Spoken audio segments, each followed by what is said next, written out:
Ladies and gentlemen, welcome in to the Emergency Two Buck Sports Podcast. Coming to you live tonight during the halftime of the College Football National Championship. Drew, I hate to call it a game. It's more like a beatdown, man. This is just like an old school woodshed beatdown. But here we are, halftime of the National Championship game. Welcome in my co-host, Drew Gann. What's up, Buckets? Yeah, we were both sitting here watching the game, and if you can call it a game, I was really excited about this one too. My horned frogs, turned into a bunch of horny toads. Right. That's Yeah, so I'll be honest with you, I'm sitting here watching the first game, and I've just been pretty bored with it, and so I text you, and I was like, hey, let's just record a podcast and give our thoughts on it real quick, and then we'll just go from there. Yeah. Drew, I've been watching the game. I've been mostly watching the Grizz on my laptop, keeping up with the beatdown that we're giving San Antonio right now. Watching the Grizz kind of pull away without Ja tonight, playing some good basketball, and had the football game on the background. But man, it's not been fun to watch. I mean, if you're a fan of the SEC like I am, I know you're not a SEC guy. It's a good game to watch, but man, for anybody looking for a competitive football game tonight, yikes. Yeah, I'll tell you, Rusty. I tweeted out during the game because I, you know, like this, especially in high stakes games like the National Football Championship, you get to talk. You get people saying, "Oh, you don't belong," or you just root for the SEC, or Alabama should have been here. And everything about what I've seen on social media has just been driving me crazy all day long. Yeah. Because as an SEC, as a fan of a team, there is nothing good about Georgia winning the national championship game. And nobody who cheers for a team in the SEC should be rooting for Georgia to win this football. It's none. You recruit the same players. You play against the same teams. I cannot fathom a way good for your team if you an SEC team. It's revenue share, man. We've talked about this. I know you get all up in arms about it, but it's revenue share. It's good for the conference because all the teams, as the tide lifts, it lifts all boats. And so State and Ole Miss are going to benefit from this game tonight with Georgia putting a just absolute whooping on TCU. And, it's fun. Like we talked about our last podcast, 16 of the last 17 college football national championships dating back to that epic clash between Vince Young's Texas Longhorns and Matt Leinert's USC Trojans. There's been an SEC team in all of those championship games. And so it's really it's a great opportunity for the conference. And again, a rising tide lifts all boats, man. So this is good for the SEC, good for the parts. And I would ask for you to show me one instance in which Alabama okay, let me put it this way. Revenue sharing, if you can show me one instance in which the championship money that Alabama or Georgia or LSU have won the SEC, if you could point to one instance in which that has been paid for, that Mississippi State or Ole Miss has used that money to pay for anything, then I will shut up. I can't. I don't have the receipts, but we can. It's an easy Google search to show what each school gets as a dividend of the profit share of all the bowl games, and so it's an easy Google search where that money is. But that money does not go. Well, it didn't. It may not go now. That money did not go to what mattered to win football. It doesn't. It goes at war chest now. There's only one thing that matters when it comes to winning football games, and that's players. And in the past, now, if all this money that Georgia's going to win the SEC by winning the national championship game, if that is split evenly and is put into the NIL funds for Ole Miss, then I will shut up. However, in the past, that money has never gone to a single player or coach. I mean, you can say it goes to infrastructure or facilities. Facilities. Mm-hmm. Fine. But you know what? I would rather be able to say that my neighboring school here, the school that's also recruiting you, did not win a national championship. I think that helps more than the money does. I mean, that's fair, but the kids that are going to go to Georgia and Alabama are going to go to Georgia and Alabama. That's because not like winning championships. Yeah, but it's not. But it's not like the fact that we share revenue off these bowl games is going to influence them to go somewhere. I'm not saying it's this big charitable thing. All I'm saying is that like I said earlier, a rising tide lifts all boats. Yeah, and the but we're SEC not getting more money. we're not all fighting in the same army here. But the SEC gets more money. That's more money to all the schools. Is all I'm saying, man. Well, and like there's just some, there's some pride in being the most dominant conference in college football. Being a part of that is a big deal. Like we played Georgia this year. We were competitive with them for a half. They ended up pulling away late because they got more dogs than us. But, the fact that we were competitive with Georgia, we were more competitive at halftime against Georgia than TCU is right now. Not saying we're a better team than TCU, but still, like we were more competitive because we play in a tougher conference. I take pride in the SEC beating up on people in national championship games, bowl games. So sue me. No, I couldn't disagree more because it just doesn't help. You recruit the same players. I hear that argument, but at the same time, like the caliber of players that go to Georgia and Alabama are not going to go to another school. Like they're going to go to Georgia, Alabama. They might if Georgia would start losing.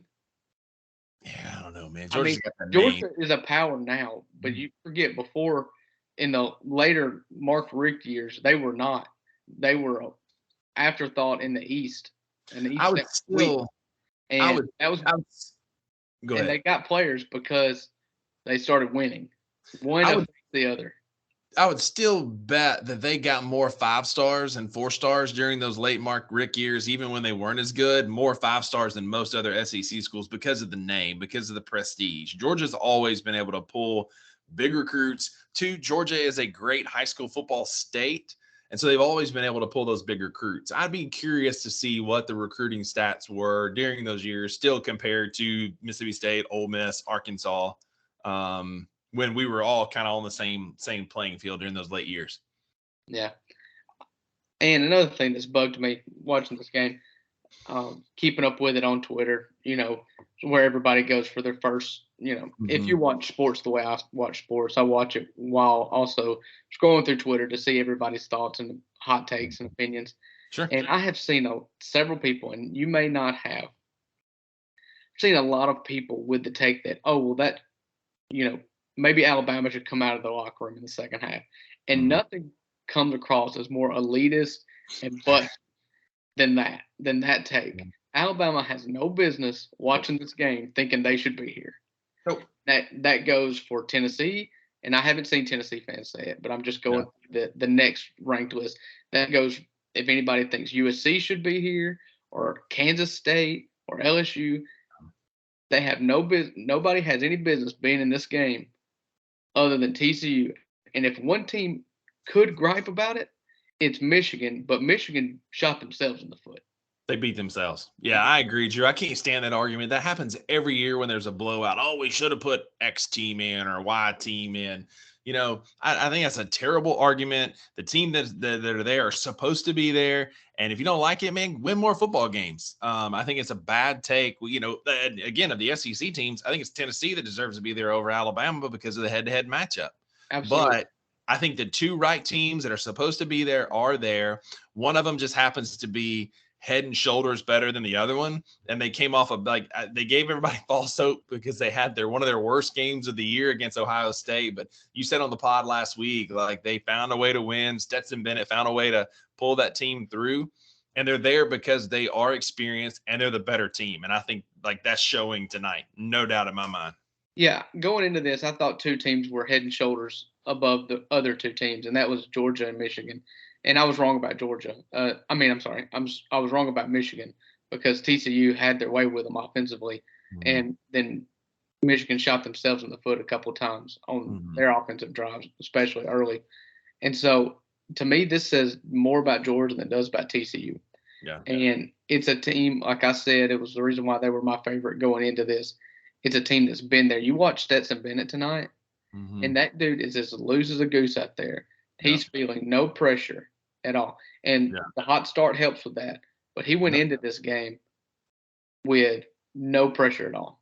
Yep. And he is performing like he has no pressure at all. Like they knew they were winning this game before they even took the first snap. It has been absolute masterclass by Georgia, who has the players and they have the coaching, and they have wrecked TCU in this first half. Look, hot take though, Jalen Carter has not done himself a lot of favors these last 2 games. He didn't look great against Ohio State, and TCU is consistently the only success they're finding is running at Jalen Carter with DeMarcado. Again, There's it's not a strategy to that though. That's a coaching move that happens more Sure. times than not when you have that Mhm. one amazing defensive end or defensive tackle or defensive lineman in general is you run at them. Mhm. You make because if you're running at them, that means your whole line is shifting to them. You're going to get an extra blocker. Sure. And But at the same time, like when you do run away or when you're not when you've got pass protection in, you still have to make a play. Like you can run at JJ Watt, you could run at Vince Wilfork, and he still made plays. And Jalen Carter, I mean, I get it. Like he's still going to be one of the top 2 picks in the draft. A lot of people were saying he was going to be this world beater. Again, he may be. But these last 2 games against some decent competition, he has not looked his best self. But who has is Brock Bowers. He has really stepped up tonight. God. He's played a phenomenal football game. Really showing the true athlete that he is. That kid has got a bright Travis Kelce-like future. Yeah, don't look now, but TCU just forced a punt. So is Georgia taking the foot off the gas a little bit? You know, Drew, somebody tweeted out from our account earlier tonight the quote from a song. If you can name the song, I'll be super fired up by the great mullet rocking Travis Tritt. It's in the first stanza, and it's turn out the lights, the competition's over. And I still think that's true. But you know what song that's from? Is it from It's a Great Day to Be Alive? Mm-mm. No. What is it? Foolish Pride by Travis Tritt. One of the great sad country ballads of all time. Yeah, I couldn't name it from just the lyric itself, but if you want to hum the tune along, I would have got it. Well, we both know that I can't carry a tune, so I'm going to save our audience from that. Yeah, so with 13 minutes to go here, TCU is down 7-38. This reminds me a lot about that Peach Bowl that I was in attendance for in 2014. My Rebels took on TCU, the Trayvon Boykin TCU team, and TCU was mad that they got snubbed from the college football playoff, the first ever, and they just took every bit of frustration out on Ole Miss that day. It was ugly, and this one's ugly. And you know, for the viewers' sake, I hope that TCU can string something together here. If not, you can find the Grizzlies on Bally Sports. They're in a fight with the San Antonio Spurs. You can tell that we're sleepwalking through the second half. At the end of halftime, we had a 91% chance of winning, and that dipped all the way down to about 75%. It's now back up around like 80%. We're just not playing. I mean, we're just sleepwalking through this game. They're probably watching the game on the sideline, just trying to coast through this game against San Antonio. Yeah, I'll be honest with you.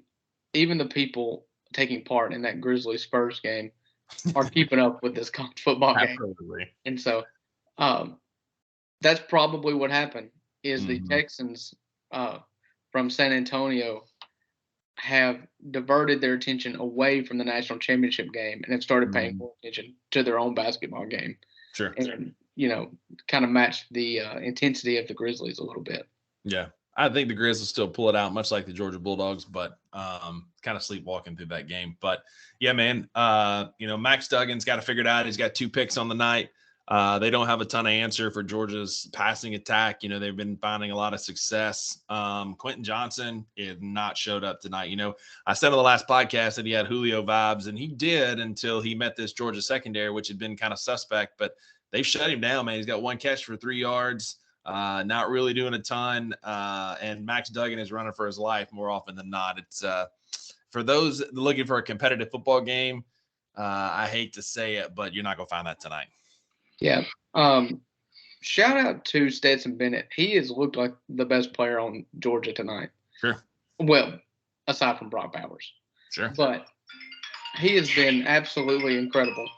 Yeah, he's definitely been running the football well. He's been finding gaps. And too, Georgia runs that power sweep better than most teams to begin with. But when you've got that crackback sweep and Stetson on that touchdown, that second rushing touchdown he had, they just ran like student body left and pulled everybody. And Stetson more or less just sauntered into the end zone, as Chris Fowler so eloquently put it. It just wasn't even.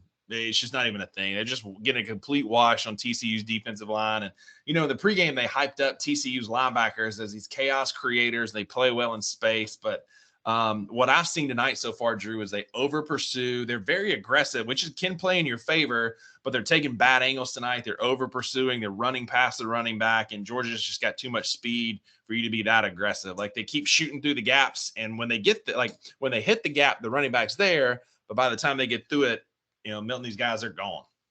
Well, when you're playing a team like Georgia and you've got the players like TCU has, nobody's up here beating their chest saying TCU has had incredible recruiting classes. In fact, if they were to win tonight, they would have been the only team in the college football playoff era, at least, that has ever won a national championship without having a top 10 class in the past 3 years. The 3 years previous. So nobody's claiming that TCU has the players. And when you don't have the players, absolutely, you've got to be opportunistic. You've got to go after, you've got to try to jump routes, and you've got to over pursue and hope it plays into your hand a little bit. And that's what TCU's done today. And it's bit them, but I don't know that they had much of a choice. And nothing was more telling than on that wheel route in which Brock Bowers went down the sideline. And he was being chased by a 245-pound linebacker who just needed oxygen by the time Brock Bowers hit the ground. It was just I felt bad for that guy. Yeah. As a fluffy fella who has an 11-month-old that's crawling, I sympathize with that because that little girl of mine is quick, but she's not as quick as Brock Bowers. And I get winded. Yeah, man. TCU just looked winded all night. They just had to punt. Georgia got the ball back. They got the ball in their own 45, so great field position. Looks like another opportunity for them to go down and add to this lead. Yeah, Brock Bowers just took it to the TCU 25.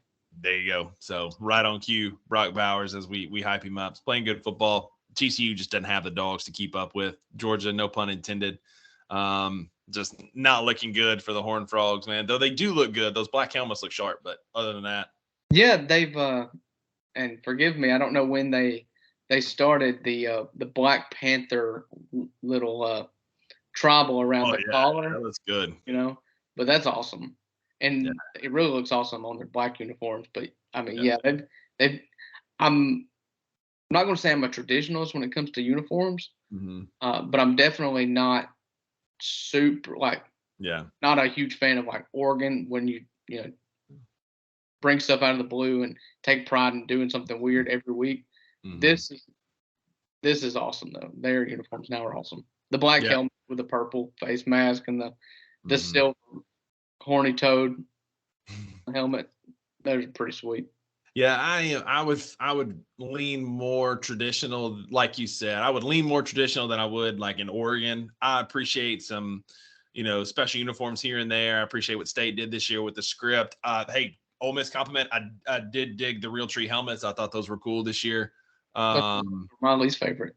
I liked them. I thought they were kind of cool, and I'm a fan of some of the uniforms that Ole Miss wears. But being a fan of traditionalists, I do like Georgia's traditional uniforms. But TCU, as I said in our little group chat, wins the uniform battle tonight for sure. Yeah, I love Ole Miss's uniforms. Obviously, I think the best uniform in football is the red top with the powder helmet. Ole Miss tried to do the Oregon thing this year, and they did, where they wore a different uniform combination for every game. In every game, I was just hoping they were going to wear the red with the powder helmet. So, yeah.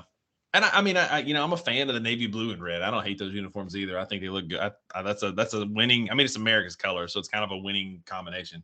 That's right, because Ole Miss is America's team. I won't go that far. Listen, I said nice things about Ole Miss, man. Come on, that's all you get. That's all you get. So we wanted to jump on to talk about the national championship game, and we've made it, 20 minutes talking about the national championship game. Is there anything you want to add here? Is there any other takeaways that you have other than just probably a couple more hours of sleep tonight since you don't have to stay up and watch the end of it? I wanna watch a bit of the game. I'm gonna watch a bit of the Grizzlies game. I'm gonna bask in the glory of the first time in my fantasy football career that I went 2-0 in fantasy football league championship games. I'm a winner of the League of Avengers Fantasy Football League, as well as the Witten Family Football League. Florida Stanley came through. I beat my uncle convincingly. He tried to throw some shade and said that Jamar Chase and Joe Mixon would have made up an almost 60-point gap. I don't know that happened outside of Joe Mixon's 150-point game. They really didn't combine for that much, but maybe so. But I do hate that it ended that way. Either way, 2-0, double time champ, baby. So I'm gonna bask in some of that glory tonight. I tell you what, you and the Georgia Bulldogs will now know what it feels like, what I have felt like since June the 26th, to wake up knowing that you're national champions. Oh, God. Fantasy football trumps that, man. That's all that matters. Fat Drunk Thor and Florida Stanley 2-0 in the championship games. Yeah. I don't really have much. I was super impressed with Stetson Bennett. I think that Brock Bowers is going to be maybe the number one pick in the draft next year. Mm-hmm. I mean, if a tight end ever goes number one, it's got to be him. Yeah. And so it's a barn burner, but all the points are being scored by one team. Yeah. Speaking of all the points in the fourth quarter of this Grizz Spurs game are being scored by the Spurs. They're outscoring the Grizz 11. They're on 11-1 run to start the fourth, leading the Grizz by 5 points. Man, it's just again, we're sleepwalking. You can tell we're just not interested in this game whatsoever. We're missing Brandon Clark, missing Ja. Just not playing good basketball, kind of sleepwalking, and I'm afraid it's going to bite us tonight. Yeah, I wonder if Greg Popovich is getting the call that Lovie Smith got yesterday, saying, "Please start missing some shots, please. We're trying to get the number one pick in the draft." And as Greg Popovich would, he would give them the double birds and say, "You don't pay me to coach this team for 20 years and ask me to lose." So. Much like Lovie Smith yesterday when they said, "Hey, try and miss his extra points so we can win," and he said, "Oh, go for two." Yep, absolutely. And we'll get into this on Wednesday when we talk about the NFL a little bit more. But it's just another. If you are running a football team, if you're running a business, Rusty, you employ physical therapists in your own clinics, and so if your plan is to fire somebody, don't tell them that you're going to be fired and then expect them to come back to work and do their job. Yeah. I have fired 3 people in my career, and they left immediately upon learning that they had been promoted to customer. And so I did not give them a warning. And no disrespect to those people except for one. That was an interesting story for another day. But yeah, man, you tell them they're fired, they get out. So Lovie was like, "Okay, I'm fired. You're going to be the number 2 pick," because they need a quarterback. And what's going to happen is now that the Bears are number 1, they've got a ton of draft picks, man. I saw a really interesting trade today. They made with historic haul for that number 1 pick. Absolutely. They can trade with it. And the best part is, shout out Patrick Jones. They can make an epic trade with the Colts and still land in the top 4. The Colts can go get Bryce Young, and then the Bears can still get Will Anderson at 4th and absolutely fleece the Texans with a division rival. So I'm interested to see how that's going to play out, because the Bears have their franchise quarterback. Justin Fields has been a great player. He just needs some offensive line help, needs some help in a lot of areas, but they're not going to take a quarterback. And so it'll be interesting to see how this Lovie Smith winning that game, Drew, he was a great coach for the Bears for a while, took him to a Super Bowl, supported the Bears, and even now still with the Texans, he's supporting the Bears. Yeah, you can't ask. He is not a new school coach. He was the wrong coach to hire to rebuild anyways, because those old coaches they're not here to do anything but win. Don't ask me to tank. Don't ask me to try to lose. Yep. My job is to coach these kids. They're to win football games. If you want me to lose, you're going to take my players away from me. Yeah. And when you let him go and tell him he's going to be let go on Sunday afternoon at the completion of your football game, and then ask him to lose when you've only had the opportunity to win one time all year, 2 times all year, Yeah. And it's asinine. Yeah. And so that's where the Texans belong. They belong with the number 2 pick to play second fiddle to somebody. Yeah. Chicago, for the first time since, I don't know, Rex Grossman, has an opportunity to get a historic haul and build a team the right way. Yeah. They figured out every way not to. Mm-hmm. And so if I were the Chicago Bears, I would leverage, leak information, make up stuff, whatever you've got to do to drive that price through the roof. Mm-hmm. And, like you said, the Colts would probably be as good a landing spot as any for you, considering you would only drop back 3 picks. You could pick at 4, and C.J. Stroud's probably still there if you want. I'm sorry, no, they're not going to go quarterback. But you get Will Anderson or Yeah. Jalen Carter, both. One of those will still very likely be there. Right. And if I'm not do they still have picks from the Khalil Mack trade coming over from Los Angeles? That's the thing. The Bears have one of the like over the next like 2 years. They have. I saw it earlier today. Forgive me for not knowing the exact stats, but they have some of the most picks over the next 2 drafts out of any team. So they have a lot of capital they can play with. Right. So, anyways, didn't mean to get into Lovie Smith talk tonight, but we were bored, and so this is. I like Lovie Smith. So I like Lovie Smith. I've always been a fan of his. I think he's a good dude, old school coach, players coach, and shout out to him for winning that game yesterday. good beard too. Oh yeah, solid beard. But yeah, I enjoyed it. It was great to jump on and talk football for a little bit when there's nothing else really going on. The Grizz are kind of clawing their way back in. We're down 1 in the 4th to the 13-27 San Antonio Spurs. Leading scorer is Tyus Jones. He's got, man, he had quite a streak there. Not to turn into too much of a Grizz talk. We'll talk more about that on Wednesday, but I definitely want to kind of, shout out Tyus Jones. He went 27 straight games without a turnover. He's had a turnover in his last 2, but 27 straight NBA games without a turnover that's quite an impressive feat. Yeah, and the Grizzlies coming in on a 6-game winning streak. And it's been noted on this podcast as well as anywhere else that talks Grizzlies. They've been atrocious shooting the basketball. To lose this game, right now they're shooting 43% from 3, but only 58% from the free throw line. Oof. And so, if you can't hit them all, I guess, and so they're picking either threes or free throws, and in a tie game right now with 6 minutes and 44 seconds to go, you really hate to see if the free throw number be that low. That's scary. Trash, but we'll get into the Grizz more on Wednesday. Drew, I enjoyed our chat tonight. It was nice to get on jump on here and talk a little college football, and what else are we going to do? We're going to watch a sleepy basketball game or a bully beatdown in the national championship game. It is now 45-7 dogs. They've done scored again and just completely running the score up here. This is it's a bloodbath, man. Yeah. Well, I enjoyed it too. We'll have this out for everybody. Hopefully y'all can listen to this, and maybe we'll be the first podcast you listen to about the college football playoff. And hopefully the podcast has been more entertaining than the game, because the game, let's see, we are 42 minutes into the game time, and the most interesting and the most exciting part of it has been the national anthem. Oh, shout out Pentatonics. Sounded great. One of the best national anthems I've ever heard. Yeah, it was incredible. So, but anyway, yeah, like you said, Drew, you heard it here first. Congratulations to the Georgia Bulldogs on the national championship. Round of applause. Oh, wow. Stepping up the game with the sound effects, huh? We're becoming professional podcasters, man. Every week you get something a little bit more. But, Georgia Bulldogs looking well in control.